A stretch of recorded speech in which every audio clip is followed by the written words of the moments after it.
Sergio Zaragoza, ¿cómo estás? Muy buenos días.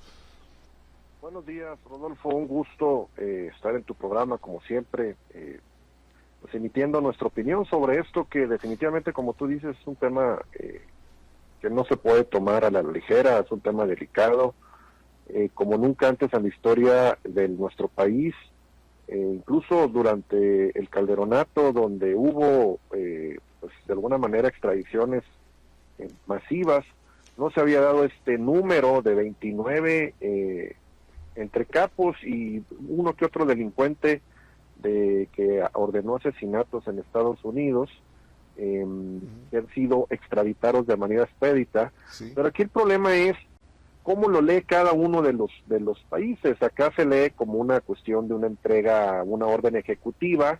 Insisto, un presidente ordena a otro presidente del país o a las autoridades de otro país que se haga su voluntad, en este caso la extradición de 29 personas, sí. Mientras que eso se maneja acá en México, como esa fue la razón, que hubo dos, en ese periodo, en esas horas de confusión entre la entrega que se filtró por ahí en la mañana el tema, y la confirmación de la entrega de estos 29 capos, que ojo, todavía no han dicho exactamente cómo hicieron llegar estos capos a Estados Unidos, porque al parecer fueron entregas escalonadas, o sea, no fue en un solo día, y eso tenía ya de alguna manera goteando el tema de la extradición, hasta que se filtra la nota completa, y la filtran desde Estados Unidos y no desde México. Y en Estados Unidos lo toman como una expulsión, ojo, y viene en los documentos oficiales. No la llaman como una extradición, sino como una expulsión de estos ciudadanos mexicanos, obviamente condenados en México y que estaban en la cárcel, como una expulsión a Estados Unidos y una recepción de esos expulsados para ser juzgados allá por sus delitos en Estados Unidos. Es prácticamente casi todos, como te menciono, son por temas de delitos contra la salud, sí. Y algunos de ellos por asesinatos de ciudadanos norteamericanos en territorio mexicano o incluso en territorio norteamericano. Entonces, esa es la versión de Estados Unidos. La versión de México fueron dos. Primero salen a decir Omar García Harfuch y la presidenta que un caso para evitar el tema de la crisis en el Poder Judicial y la corrupción, porque estaban soltando a personas que estaban relacionadas con el crimen organizado, y mencionaron una cifra, 79 personas han sido liberadas últimamente. Nunca dijeron que muchas de esas personas fueron soltadas porque la fiscalía o inventaba pruebas o no sustentaba bien los casos, y los jueces, pues haciendo su trabajo, decir, oye, pues o me lo sustentas bien o lo suelto. Entonces la fiscalía no haya estado haciendo bien su trabajo, no está haciendo bien su trabajo, y por eso es que muchos jueces liberan a estos presos de delitos contra la salud o narcotraficantes, y esto de alguna manera lo toma Claudia Sheinbaum y Omar García Harfuch como un pretexto, decir, se extraditaron porque aquí los van a soltar el Poder Judicial corrupto. Y luego llega Alejandro Gertz Manero y les corrige la plana diciendo, no, esto fue por una cuestión de una orden ejecutiva de Estados Unidos que nos llega, y que directamente, en este caso, el procurador, que reconozca que la Procuraduría se supone que es un ente independiente del Poder Judicial, del Poder Ejecutivo, del Poder Legislativo, y prácticamente se manda solo en esos temas, pues decidieron extraditar, ahí sí utilizó el término extradición, a estos 29 delincuentes hacia Estados Unidos.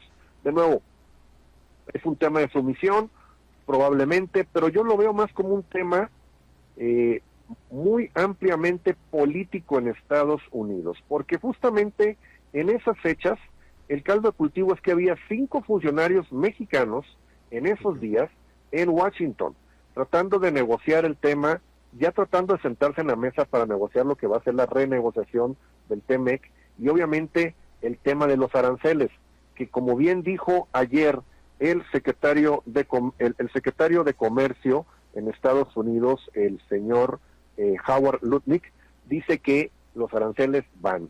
¿En qué volumen? Todavía no saben, eso lo determinará el presidente de los Estados Unidos, pero ya el día de mañana están contando los minutos, específicamente los que le apuestan en contra del peso y del dólar para ver a cuánto se va a ir, si se va a ir a 22 o a 23 o a cuánto, porque ya es un hecho, así lo dijo Howard Lutnick, que van los aranceles el día de mañana, que es la fecha límite o el deadline que pusieron en Estados Unidos para que entraran en vigor los aranceles en contra de Estados Unidos y Canadá. El mismo presidente ha dicho van porque no se ha hecho lo suficiente para combatir el tema del fentanilo. Ya no hablamos tema de migración, ya no dijo nada de eso, dijo tema fentanilo. Tema migración lo resolvieron con 10,000 soldados en la frontera y otros casi 25,000 soldados de Estados Unidos en la frontera México con Estados Unidos, y han logrado reducir enormemente el flujo migratorio hacia ese país, y ya se están preparando para la expulsión de 1 millón más de indocumentados. Ya están viendo cómo hacerlo, y básicamente se están centrando en personas que sean delincuentes, que han cometido algún delito en Estados Unidos, para localizarlos y expulsarlos del país, y no están fijándose nada más en México, sino en indocumentados de todo el mundo para hacer esas expulsiones. Y bueno, ese es el tema. 29 delincuentes mexicanos extraditados con 2 versiones distintas. Una es una expulsión, otra es un tema de extradición, una es un tema de petición directa del presidente de los Estados Unidos. La verdad, yo dudaría mucho esa versión. Yo creo que es un tema entre poderes judiciales. Durante el asunto como menciono, 5 secretarios o 5 funcionarios de alto nivel, entre ellos Marcelo Ebrard, negociando en la Casa Blanca el tema de aranceles y el tema del TEMEC. Una llamada, porque justamente en ese día o un día anterior, Peter Hegseth fue ratificado como secretario de la Defensa en Estados Unidos. Vamos a tratar de explicar quiénes son ellos. Sí. Peter Hegseth es licenciado en Artes de Princeton, maestría en Políticas Públicas de la Escuela de Gobierno de John F. Kennedy en Harvard, miembro de la Guardia Nacional, ex veterano de Irak y Afganistán, fue comentarista político de Fox News, es conservador, cristiano, patriota. Él estuvo a favor de la toma del Capitolio cuando el tema de Trump, cuando estaba en su primer término, y hasta incluso tiene tatuados una cruz de las cruzadas, la frase Deus Vult, que es la frase de los cruzados, y We the People. O sea, es un amigo que es pro-Israel, anti-progresismo en cuanto al tema de woke, anti-migración y anti-islam, y justamente unos días antes habló con el secretario de la Defensa de México, Ricardo Trevilla Trejo. Se filtra esa información de esa llamada, donde le dice que tienen que detener el tema de la política y la narcopolítica en México, y justamente hace unos días en Guantánamo dice que no descartaría, cuando ante la pregunta expresa de ataques en territorio mexicano, dijo que no esa opción no está descartada. Entonces, de nuevo, el ambiente se está enrareciendo. Howard Lutnick ayer vuelve a decir que como comentaba, van los aranceles. ¿Quién es Howard Lutnick? Porque muchas veces perdemos esta dimensión de quién está de un lado y quién está de otro. Tenemos un secretario de la Defensa Nacional que pues tiene básicamente formación militar y fue jefe del Estado Mayor Conjunto de la Defensa Nacional. Ese fue su último cargo. Es decir, sí es un militar de carrera, pero no es un militar que de alguna manera tenga las credenciales que sí tiene Peter Hegseth. O sea, estamos hablando de 2 personas muy distintas, ambos militares, pero uno con experiencia en combate, patriota en cuanto a el tema de Irak, y el otro pues básicamente un militar de carrera en nuestro país. Y por lado, Howard Lutnick, secretario de Comercio, que fue el que dijo ayer que van los aranceles, es un empresario multimillonario. 658 de sus empleados murieron en las Torres Gemelas junto con su hermano. Ellos tenían sus oficinas ahí.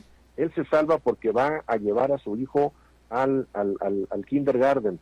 Es filántropo, es de religión judía, huérfano de padre y madre a temprana edad, y se hizo cargo de su hermano y las deudas de su padre, y fue becario de los Quakers. O sea, una cuestión muy conservadora.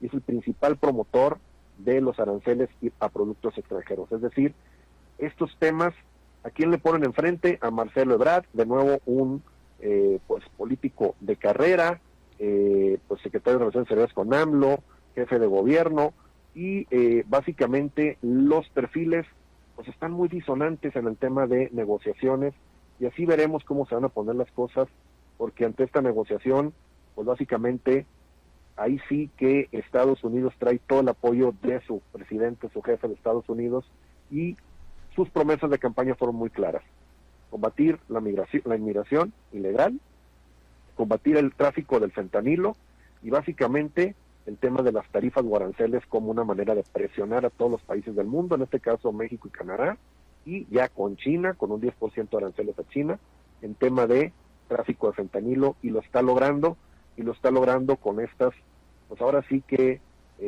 pues ofrendas que hace el gobierno mexicano de mandar a 29 capos, muchos de ellos ya con mucho tiempo en la cárcel, Sí.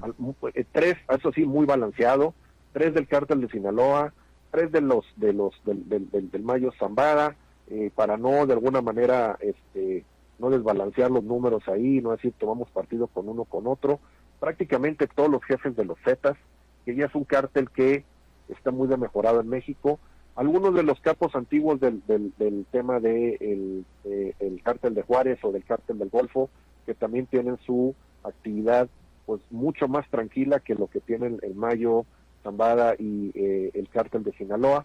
Entonces, ahí vemos esta entrega de estos capos. Rafael Caro Quintero, vaya, desde cuándo un capo que pues se puede considerar que está retirado del tema de las drogas, él y su familia, muchos de su familia ya incluso hasta se cambiaron del apellido para ya mimetizarse en actividades civiles en la sociedad civil, y eso sí, con grandes ligas con los gobiernos salinistas, en especial con Manuel Bartlett, que ya incluso se dice que anda en modo pues invisible, para que no lo vean y no volteen y que no sepan ni dónde está. Ese es el cuento, Rodolfo. Hasta aquí, de alguna manera, lo que yo tengo que opinar sobre este tema. Dime, Sergio Zaragoza, cuando haces, reutilizaste o tomaste o manejaste la entrega de los capos como una ofrenda, creo que varias personas hemos estado hablando así de que es una ofrenda, y haces una descripción, un equilibrio, un balance de los capos entregados, ofrendados, y dices, estuvieron de un cártel fulano, sutano. Sin embargo, hay alguien, y digo, no soy experto en la materia de la delincuencia organizada, pero hay un cártel al cual no lo han tocado, Cártel Jalisco Nueva Generación, y hay algo importante: detienen al Rodo, el hermano del señor de los Gallos o el señor de Guadalajara, el Mencho, pero liberan a la esposa ya la habían liberado, luego la retienen, y como que ahí hay otro balance, un equilibrio, es decir, te detengo a tu hermano, pero te entrego a tu esposa. A lo que voy es que cuando se pretende combatir a los cárteles que están inundando, dicen, Estados Unidos de fentanilo, pues al cártel Jalisco ni siquiera lo tocan. Como que es el cártel protegido, digo, Sinaloa está ya más que desbaratado, o sea, ya sus propios pleitos lo debilitaron. Es como cuando los propios partidos se autoconsumen. Pero Cártel Jalisco queda sin tocarse, lo están dejando que transite y aprovechando ese mercado o esas grandes rutas que van a estar dejando el Sinaloa, los Chapitos, los Mayos. Creo que es una gran oportunidad para ellos. Rodolfo, nada más, regresamos de un tema al tema de los extraditados, nada más para una corrección. Sí. Sí hay personajes del cártel Jalisco Nueva Generación en esa lista. Está el Tony Montana, que es hermano del Mencho, Antonio Ceguera Cervantes, que fue extraditado, okay, junto con incluso Andrew Clark, que era el enlace del cártel Jalisco Nueva Generación con Ryan James Wedding, que era el encargado en Canadá. O sea, recordemos que estas organizaciones, tanto el cártel de Sinaloa como el cártel Jalisco, son organizaciones internacionales. Eric Valencia Salazar, el 85, ex líder del cártel de Milenio de Matacetas, del cártel Jalisco Nueva Generación, entre otros personajes, okay, específicamente algunos que, como Carlos Alfredo Vázquez, que era operador del cártel, pero era específicamente el operador para comprar los precursores químicos de las metanfetaminas y del fentanilo en China. Entonces, sí le pegaron Sí, prácticamente ok. parejo a casi todos los cárteles, pero de nuevo llama mucha atención el tema de los narcos viejos, los de el cártel de Guadalajara, los del Golfo, los de el propio Rafael Caro Quintero, que los mandan ahí sí como de nuevo. Ya en un tema de que en México no hay mucho que hacer con ellos, te los mando ya para que tú los tengas como un trofeo. Como bien tú dices, el hijo de Kiki Camarena entrega las esposas de su padre a la DEA le esposa en su llegada a Rafael Caro Quintero con esas esposas de manera simbólica, es un mensaje muy fuerte. Y de nuevo, el tema de la justicia norteamericana, que es un brazo que termina alcanzando en todo el mundo a quien se las hizo, se la paga, y hoy vemos a un Rafael Caro Quintero que las últimas imágenes que tenemos en México fue cuando lo liberaron y se va a festejar en las montañas de Sonora bailando y sonriendo, y eso de alguna manera pues sí hizo enojar mucho a los norteamericanos en Claro. Estados Unidos, especialmente a la DEA por Kiki Camarena. En el tema de nuevo de los aranceles, veremos mañana es la fecha límite, con qué porcentaje, en qué en qué segmentos, si van a tasar, por ejemplo, el tema de los ganaderos y la exportación de ganado, o los agricultores de Sinaloa que exportan tomate, o los aguacateros de Michoacán, que como tú muy bien dices, ya tienen un impuesto ilegal, fuera de toda legalidad en el tema de la extorsión y el pago de piso. Prácticamente tienen que pagar centavos por cada kilo de aguacate exportado al narco en Michoacán. En Sinaloa, los distritos de riego y las juntas de agua potable están tomadas por el narco, específicamente por el cártel de Sinaloa, los Chapitos, donde están financiando en base a eso la guerra en contra del Mencho, perdón, del Mallito Flaco. Y pues bueno, me tocó ir a Sinaloa hace unos días y de verdad es desolador el panorama en Culiacán. A las 8 de la noche, a partir de las 6 ya prácticamente no hay transporte público, a partir de las 8 podrías acostarte en la calle principal, que es el Obregón, y no pasaba una sola alma, un carro. Me tocó manejar desde Hermosillo hasta Guadalajara. Si rebasé 10 carros, fueron muchos, y se me rebasaron 10 carros, fueron muchísimos. Las carreteras, la carretera de cuota prácticamente sola, no hay circulación, y eso en detrimento obviamente de la economía, de las microempresas, de las empresas que están sufriendo hoy el tema de esta guerra del narco en Sinaloa, y que, ojo, puede ser un tema que se vaya a contagiar a raíz de la extradición de estas personas, a raíz de cómo se va a arreciar la guerra que tanto repudiaron de Calderón en contra del narco, que finalmente era una forma en que Calderón mantenía a raya el tema de la inseguridad y mantenía a raya incluso a Estados Unidos y a Donald Trump en sus afanes de que no se combatía el narco en México. Recordemos que los vacíos se llenan, y lo que está haciendo hoy Donald Trump es estar llenando ese vacío de justicia que hay en nuestro país, Sí. donde tenemos un gobierno que está muy coludido con el narco.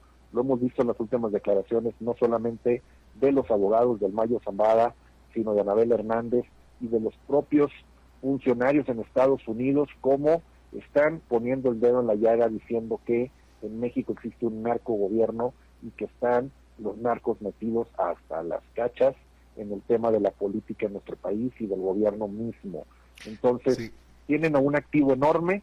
Si creen que con 29 narcos les van a mandar al Mayo Zambada, están pero bien equivocados. El Mayo Zambada es el trofeo máximo que hoy tiene el gobierno de Estados Unidos, y más Donald Trump, en un tema de una campaña político-electoral donde su principal bandera fue el combate al narco y al fentanilo, y tiene el principal productor de fentanilo en la cárcel en Estados Unidos, a los dos principales, al Chapo Guzmán y al Mayo Zambada, y los tiene básicamente, incluyendo esos 29, con la espada de Damocles en la cabeza, porque ya el narcotraficante en Estados Unidos está declarado como un terrorista, y pueden probablemente hacer retroactiva la ley con el Mayo Zambada, que él muy inteligentemente se va de México, o se lo llevan justo antes de que entrara Donald Trump, y justo antes de que entrara en vigor la ley esta, donde decretaban y declaraban como narcoterroristas a estos cárteles, muchos de ellos que hoy extraditan gente. El Cártel Jalisco Generación está ahí, el Cártel de Sinaloa está ahí, el del Mayo Zambada está ahí, muchos de ellos hoy extraditados que hoy podrían enfrentar penas de muerte en Estados Unidos o incluso cadenas perpetuas y ser enviados a Guantánamo. ¿Qué es lo que puede suceder? Que muchas de esas personas pues empiezan a cantar de una manera tremenda en cuanto a sus pues, relaciones con el gobierno mexicano, cómo financiaban campañas, y todo eso en detrimento obviamente a Morena, al PRI, al PAN, porque fueron todos ellos partidos que de alguna manera recibieron recursos del narco en algún momento, y que todo eso de nuevo simbrará, como dijo la carta del Mayo Zambada, la cuestión política tanto en Estados Unidos como en México, porque de que traen información, la traen, y eso tiene temblando a la presidenta Claudia Sheinbaum, obviamente, porque quién sabe qué tan arriba llegue esas complicidades en México. Y lo que sí hay que admirar es que el presidente López Obrador sigue sin decir una sola palabra, tal y como lo prometió. Yo creo que las promesas esa fue una de las promesas mejor cumplidas, de no salir a decir nada ni asomar la cabeza después de haber dejado el poder en Palacio Nacional. Tal vez ha sido la única promesa que ha cumplido, pero también por otro lado probablemente esté más que atemorizado porque se dijo, bueno, ya vamos por los capos, pero faltan también los políticos involucrados con los capos. Y ahí es donde tal vez no la pueda liberar. Ahí es donde tal vez no la pueda liberar. Y hay una fotografía icónica que me parece que en Estados Unidos debió de haber tenido muchas lecturas. Está el gobernador de Sinaloa, Rubén Rocha Moya, sonriente recibiendo piensa él, una credencial de inmunidad de manos del príncipe Andy López Beltrán, el próximo, dicen, heredero del poder de su padre. Es decir, para el 2030 Andy será el próximo presidente de la República, y le entrega la credencial de afiliación a Morena, o la reafiliación o recredencialización, y me parece que esa fotografía tiene muchas lecturas en Estados Unidos. Muchísimas lecturas, especialmente en el tema de que ya se menciona que están pidiendo, obviamente así como pidieron la extradición de esas personas, están pidiendo el tema de que procedan también con el gobernador de Sinaloa y que procedan con Mario Delgado. Eso ya son rumores, de nuevo, que vienen de Estados Unidos y que se están propagando aquí en México. El tema de Rocha Moya es algo muy simbólico, porque si algo experimentó en cabeza ajena Andrés Manuel López Obrador y Morena, era que cualquier política de ir en contra de sus gobernadores, o incluso de gobernadores de otros partidos, sí. Porque recordemos que el que más gobernadores metió a la cárcel fue Enrique Peña Nieto. Muchos gobernadores de panistas, priistas, entraron a la cárcel en el gobierno de Peña Nieto. Y esa política, más que ayudar a que aumentara la intención de voto a los partidos en el poder, PAN y PRI, pues lo único que hizo fue demeritar la calidad de la política en México, y sucedió que pues perdieron el poder y llega Morena. Ni un solo gobernador de ninguna clase, de ningún partido político fue metido en la cárcel durante el sexenio de López Obrador. Incluso muchos de ellos fueron premiados con embajadas en otros países. Exacto. Incluyendo el gobernador de Sinaloa, Quirino Ordaz. Entonces, yo creo que van a defender a capa y espada al gobernador Rocha, con todo, porque si cae un gobernador de Morena, van a caer como dominó muchos de ellos, hablando de Tabasco, hablando de Chiapas, hablando de Michoacán, hablando de Guerrero, hablando de Sonora. Muchos gobernadores van a poner sus barbas a remojar, y Rocha Moya es entregado a la justicia de Estados Unidos, o si le hacen un juicio a Rocha Moya para destituirlo como gobernador o desaforarlo.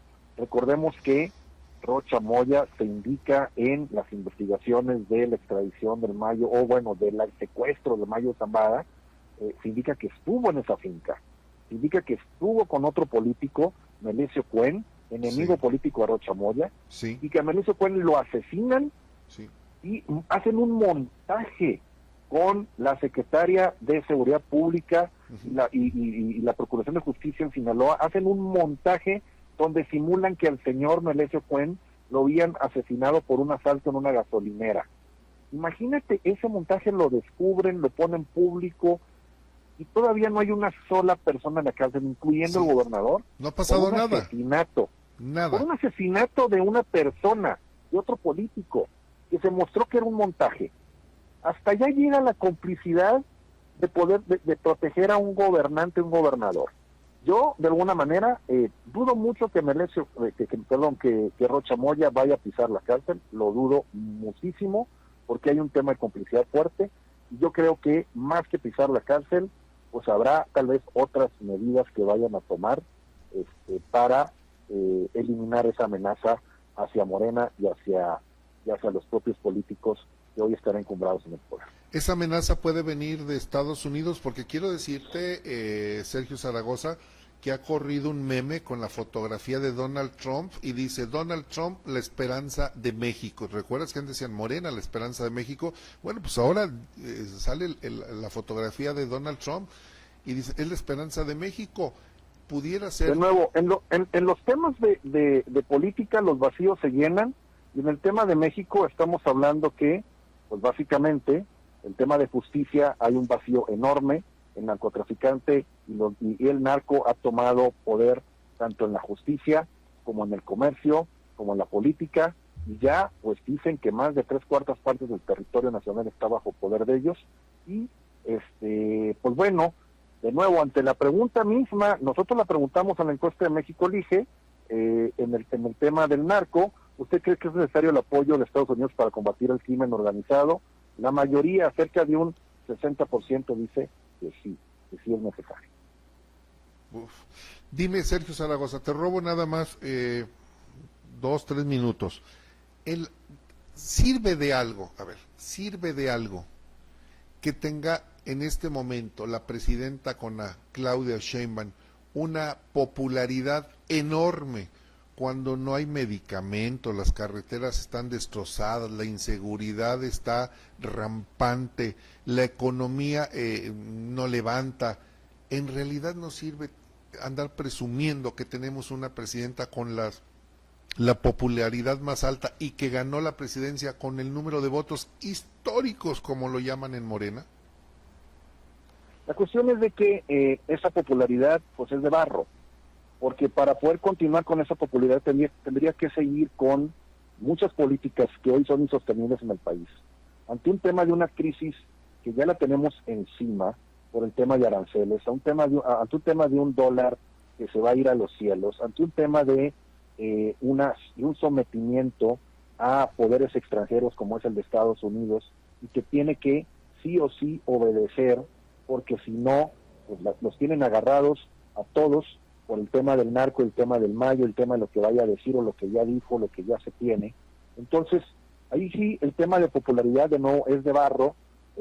López Obrador pudo sostener sus políticas populistas de apoyo a los niños, de apoyo a los adultos mayores, de subsistencialismo, de regalar. Bueno, aquí están al pendiente del programa, entonces le hago una atenta invitación para que nos vea el día de mañana en punto de las 9 de la mañana, que será un programa más. El de hoy es un programa menos.